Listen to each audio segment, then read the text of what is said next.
And we are live. Welcome to the newest episode of this YouTube series, where we as Luna.ai interview 100 sales professionals to learn everything there is to know about their way of working and how we can build the ultimate sales tool. Today, I'm joined by Dan Oekerman. He is an account executive at Churnkey. Very awesome product. We're actually using it ourselves as well as Luna. So please learn for it, stay here for the entire episode to learn everything there is to learn about how they built this company into the company it is today. Before I give the floor to Dan, I just want to give a quick introduction on myself. I'm Steven, one of the co-founders of Luna.ai and the current CEO. And Luna.ai, as most of the people who are listening to this probably know, Luna is an all-in-one AI sales solution, meaning that we are finding the leads for you on the internet. We're scraping the entire internet to find everything there is to find and then use that information to write mind-blowing sales outreaches. And we want to do much more than that, which is why we're doing this series. So thank you all for joining in. And thank you very much, Dan, for taking the time. Really appreciate it. Can you start with giving a short introduction about yourself and Churnkey? Yeah, thanks for having me. This is a lot of fun. Like I said, I've known about Luna for a little bit since you guys are a customer of ours. But yeah, my name is Dan. I have been in the SaaS BDR AE space for a number of years now. I started out at Klaviyo when they were pre-IPO. I was there for about a year. Had a brief stint at Sunlane, which is another ESP platform. And then in August, I got to join the team here at Churnkey. Kind of help build the sales playbook here now. And it's now I'm an AE. I've been an AE since the start of the year, and we're growing quickly over here. So it's exciting times over here at Churnkey. Awesome. Can you also tell us a little bit more about what Churnkey does? Yes. So Churnkey is we kind of like the name. We help reduce your churn. We help in all sorts of ways. Any subscription company. We have a lot of B2B SaaS companies. We have car washes, nail salons, co-working spaces, pretty much anything where someone pays a subscription. We help reduce churn through personalized cancel flows if people are trying to voluntarily leave your platform, or also failed payment recovery. And then we also just recently launched reactivations using the cancellation data to win people back on your platform, and a customer health tool to gauge the overall health of your subscription business. That's very cool. Very cool.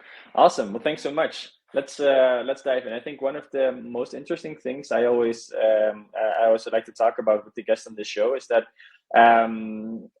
starting a sales position, especially at an early stage company, can be very, very challenging. Was this the first time you did that? Started the company this small? Yes, this is definitely the smallest company I've been a part of, and I thought it was gonna be more challenging than it did. I have to give a lot of props to our four co-founders, Nick, Baird, Rob, and Scott, because they have built an amazing product that really sells itself. So my job was pretty easy coming in, just finding people who could see the value in our product and then just getting them to the table. But there's been some growing pains, of course, as any business as we continue to grow. And but yeah, from a struggle standpoint, this has been, I would say, one of the easier sales jobs I've had in my career. Gotcha. Okay, that's very cool. So you basically saying that product market fit was let's say it was there when you first started. Yes, the founders had built a little bit more background on Churnkey. Our founders had run a number of SaaS companies in the past that were all subscription based, and a lot of product-led growth-based companies, and so they were always fighting churn. And so they wanted to find a way to reduce churn to raise the value of their companies to sell, and then from that came Churnkey. And so for about 3 years, they really worked on product market fit, making sure the product was ready to go, and then they started growing the team in the last 6 months, which is where I came in. So it helped that product market fit was already there. We kind of knew who our ideal customer was, and I just had to take that and run. Gotcha. That's actually very cool. That's when I hear founder stories and I hear the founder we were struggling with this for so long and then we just decided to fix it for once and for all. Those are the best stories, because you know that the motivation is there, you know that the knowledge is there, you know that everything is there to make it a success. Yeah, 100%. Cool. I totally agree. Yeah. Did you believe that that's also an interesting one? Like, given that everything was sort of settled in terms of product development, did you experience a lot of um, how do you say that, pressure and expectations from the founders when you first got started? Not really. I think this just has a lot to do with our founders. They've run a number of companies before, but also like they hired me. They've done some outbound in the past themselves, but they didn't know if it could work at scale, and so I didn't really come in with any expectations, any quotas. It was just like work, throw stuff up against the wall and see what sticks, and then we're gonna kind of just build upon from there. So it's kind of just figuring out what worked, what industries where we could get meetings from, and kind of just go from there. Gotcha. Okay, that's very awesome. And so basically, the learning here is go work for a company that has serial founders, because they know the struggle and they know how it is. Yes, I think the big thing is whenever if you're interviewing for a spot, like look at the founders, look at their history. Like the product can only do so much if it's not have great leadership at the head of it. So. Gotcha. That makes a lot of sense. That makes a lot of sense. Awesome. In this first couple of months where you get started, you got to throw stuff at the wall and see what sticks. How did you approach that? What was the like? Where did you get started? Yeah, so kind of walking through my process is I spent probably a good week going through all our current customers, looking at their tech stack, the industry they're in, just kind of creating a number of different buckets of our customers. With the AI boom recently, there's been a lot of customers who are facing churn. They come to us. Sitting in on demos from inbound leads, just learning the pain points and figuring out what the decision makers are really hurting. I mean, it's amazing from a churn perspective. People book meetings with us and they have 20-30% churn, which means they have to replace their whole customer base 2 or 3 times a year, which is crazy. So just figuring out what really hurt people and then creating my main thing was just creating short, sweet, cold email outreaches that just got directly to the point, mostly with single founders or small teams. And then that ended up working really well. We ran an AI campaign that went out to a couple hundred people and we got 60% open rates and they closed one customer every 25 emails that got sent out. So I did make sure to do my research. Now that was very abnormal. I've never had experience like that before, but Wow. that was really, I think some of that had to do with just figuring out the pain points and the ideal person, the decision maker to send those emails out to. Does that also mean that it's a manual process? Because it sounds very manual. It was manual. Yeah, it was fairly manual. I mean, my emails were fairly templated where I added a line or two of personalization. Um, Hmm.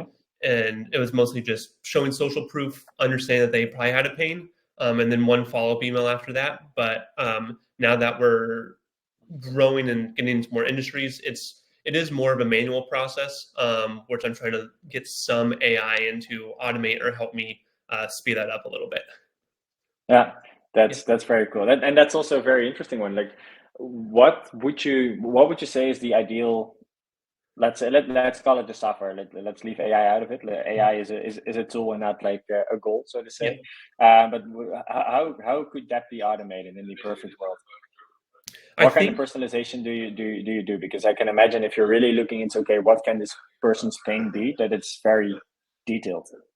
Yeah, I think AI can help in a lot of ways, um, but also you need to break out from the AI that everyone else is using. I think as people are going along, people are starting to recognize AI a little bit more, and are able to just if it's personal or not. So for more low touch, just awareness stuff, I think AI is great. A line or two of personalization pulled from their LinkedIn or an article about that person. But if you really want to make an impression, especially at bigger organizations where there's maybe more gatekeepers or it's harder to get people's attention because there's more people there, you need to dig Yeah. in and do 15-20 minutes of research, listen to a podcast that someone did, find quotes, pull those quotes out, maybe make a personalized video, and hit them up over email or LinkedIn or X, whatever, and just kind of go above and beyond that. So let AI do more automated general awareness. Think of it almost more like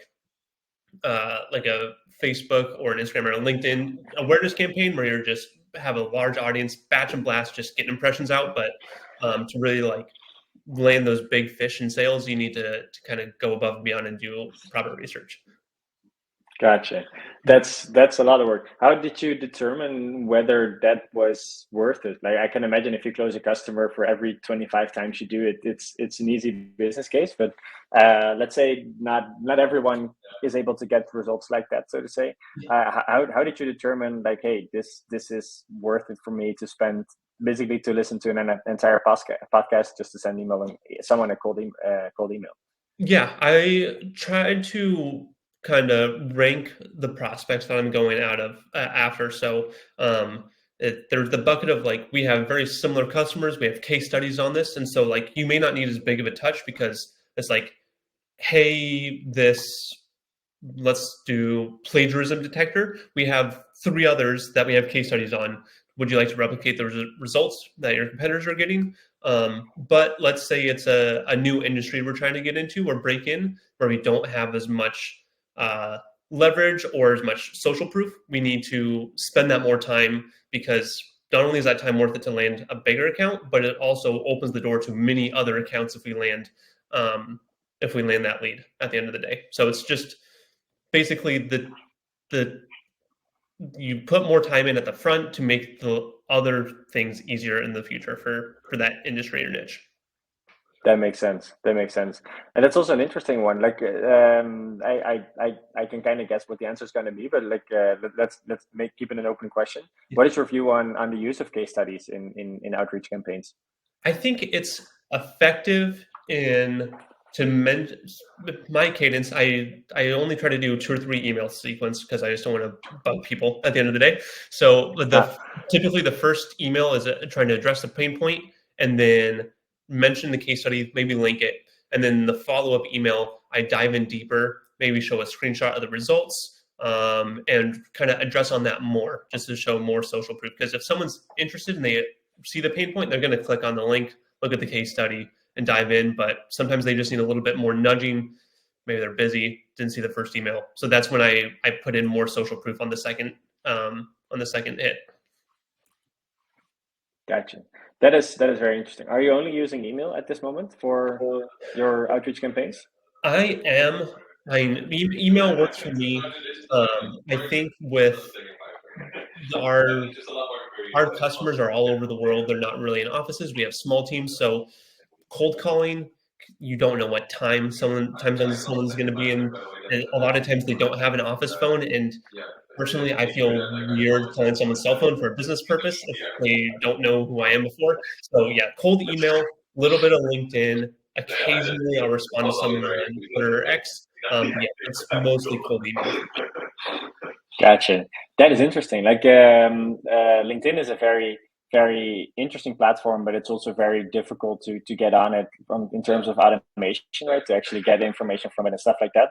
I think X is much more open than that. So it would be cool if we could also include some kind of automation on X. If there's like a tweet in the last 24 hours where you say, okay, this is very relevant to what we're trying to sell. Like, imagine having a founder like saying, oh man, this bloody churn, how can I do this, or like, oh, lost our biggest customer today, yeah, bad day. Ooh.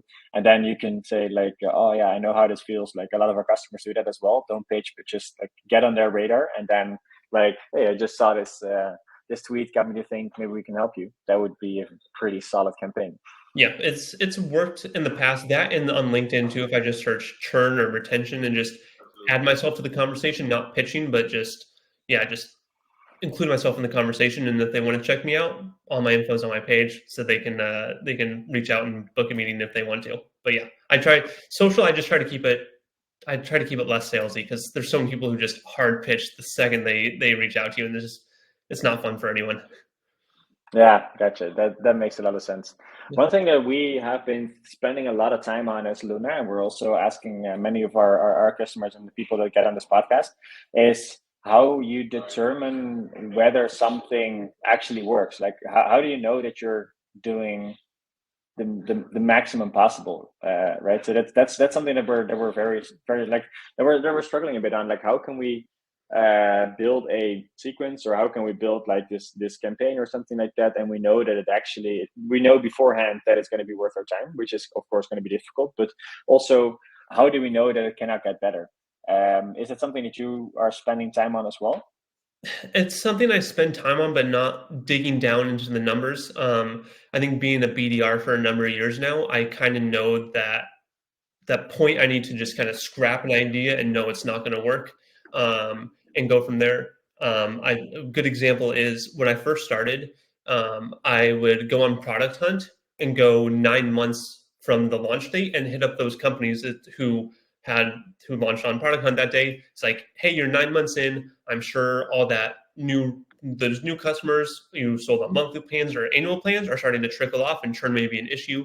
Is that something you want to look at? I thought it was a great idea. I was going to get tons of meetings. I didn't get a single one off of like 200 meetings. So at that point, I was like, okay, the strategy is not working. And so, long story short, I don't have concrete numbers, but it's just the feeling of, okay, I have enough data points. The results aren't coming in. I mean, more results from this. And being a lean sales team, I just need to be able to pivot quickly and try a new strategy if something's not working. Gotcha. That's an interesting one. Especially the part where you mentioned the lean sales team. You mentioned just before this call that that's going to change because you're going to be expanding the sales team. What is that going to look like? I think there were 2 BDRs joining, right? If I recall correctly. It sounds like there's going to be 2 BDRs joining the team. We also just recently hired a head of growth slash enterprise AE in Jay Nathan, who is pretty popular on LinkedIn. He's been an awesome resource for me as I'm learning. So, Nice. and then we have the co-founders always hop on a demo every now and then as well. So yeah, we're growing quickly, and I think it's just going to be sustained. We'll see how long. Well, I know we'll sustain it, but I think we'll just grow when it makes sense. We don't have much funding, so we kind of just grow at our own rate, and we make hires when it makes sense. So, but I That's know the best way to grow. Yeah, I know the people that we're hiring, and I'm very excited for them to get working, and know that they're gonna help us out quite a bit. And they've both been BDRs before, which is really nice. Okay, that's perfect. How like are they gonna basically hit the ground running, set up their own stuff and stuff like that, or are they going to expand on the stuff that on the playbook that you've been building? I think we hired them knowing that they're different than me personality wise and like strategy wise. So I'm gonna show them the blueprint that I've kind of built out of what's worked for me, and then Mm-hmm. I'm if I have a say in it, I'm just going to let them go and go kind of explore, experiment. And churn is always going to be an issue for companies, especially as subscriptions just continue to grow. So it's not like we're only dealing with a finite number of leads here. So yeah, and we have a culture too where we want you to go test and explore and see what works, and maybe something I never thought of ends up being our biggest revenue driver from an outbound perspective. So yeah, show them what, figure out, show them what's working for us, and then let them do their own thing. Yeah, gotcha. That makes a lot of sense. So that's very interesting. I can imagine as the team grows and you have more BDRs on the team, and like the team starts expanding, it will become increasingly relevant to have basically the thing that we just talked about, the effectiveness of the sequences and stuff like that based on data instead of. I can imagine if it's you, then you can also do a lot on like experience and gut feel and intuition.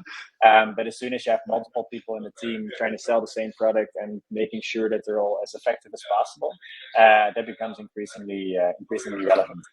Yes, I think this group these BDR hires are probably the last one where we're gonna. I like to call it data-driven vibes, where like we kind of just go off vibes, like okay, this is working, we're going to spend more time on this. But I think if we make more hires in the future, it'll be probably more structured. We'll have more territories, whether that be by industry, geography, and more expectations. But yeah, I think we're nearing the end of like let's explore a little bit more and see what's working while still focusing on the stuff that we know is getting us more customers and a return on our time. I love that. Data-driven vibes. I Yes. think that's the perfect summary of what this is, right? It's basically confirmation bias based on you do not have like the full data picture, but you have part of it, and then basically your intuition or your experience says, okay, then this is probably like X% probability this is gonna happen. But that sounds very technical. I really love the term data vibes. Thanks. That's awesome. Very cool. Well, thanks so much. Maybe one question that I'd like to close off with is one of course that is most relevant for us with the tech stack you're currently working with. Is there something missing? And basically, as a follow up question, if in the perfect world where like money and technology and stuff like that would not be a limitation, what is the one feature that you'd say, okay, that would make me so happy because that would make my job a whole lot easier? Yeah, that's a good question. We've changed our tech stack quite a bit in the last month, just as we've grown. So, like we just added a AI call recorder in all our demos, which makes taking notes a lot easier in meetings because now I can actually focus more on body language and them as a person without having to worry and typing on another screen and look like I'm not paying attention. So that's been really nice. I think in a perfect world, there would be a tool that I think kind of calling back to earlier in our conversation, that would go find people's podcast interviews, news articles, earnings reports, and like synthesizing the points that I'm looking for, whether that be revenue, retention, goals around customer growth, customer success, anything like that are relevant to my role, and summarize all that for me and give me like almost on one sheet on that prospect that I can then go and either automatically turn into an email or I can use myself and do my outreach with. That's like dream world. That'd be amazing. Yeah. That's very awesome. That's very awesome, and it is doable as well. Yes, that's the perfect inspiration for us to get back to the drawing board and start working on new features. Yes. Amazing. Also, too, Thanks so much, Dan. indicators of if they're looking at other competitors as well. I mean, we don't run into a lot of competition right now, but I know it's coming up more and more. So if we know beforehand if they're looking at other sites that are similar to ours, that'd be helpful as we going into the pitch. Yeah, which I know exists. Nice. Yeah. Like basically also how mature they are in the buying process, right? If they have not looked at competition before, they probably are going to do that during the sales process. So it's also very interesting to know, like, if they looked at that 5 other competitors and then they come to you, then you know that you can just lay down your pitch and like get it done and know basically on your experience that you're the best possibility there. So you basically know how mature they are. That's that'd be perfect. That's an interesting one. That's an interesting challenge as well. Nice, awesome. So we've come at the end of the interview. Is there someone that you'd like to share with the users, like with the listeners? Sorry, about yourself, about Churnkey, but like feel free to do a shameless plug or like anything that you'd like to share with our viewers. Yeah, I think first off, for any BDRs or AEs out there who are out there grinding right now, we know times are really tough, especially if you're trying to add a tool that doesn't have a direct ROI or in savings. So I guess just first off, hang in there. It's tough times, but it's also exciting times. And then a little more selfishly, if you are a subscription business who is dealing with churn at any rate, we like to say at Churnkey, we like to be the easiest and most cost-effective part of your tech stack. Installation takes under an hour. We're usually 5 to 10x ROI in your monthly bill every single month, and help reduce churn by 30%, both voluntary and involuntary. So if that interests you at all, feel free to check us out, and we'll probably be talking to me or one of the co-founders soon. So that's all I got. That's awesome. That's awesome. And like I mentioned in the beginning, we're using Churnkey ourselves as well. So don't hesitate to check out their website or connect with Dan on LinkedIn. Like I said, we've come to the end of this interview. Thank you so much for taking the time and sharing all of the valuable insights that you've done. I learned a lot, and I'm sure that everyone that's listening learned a lot as well. And to everyone listening in and tuning in today, thank you very much. And see you at the next episode. Thanks. See you, Stephen. Cheers.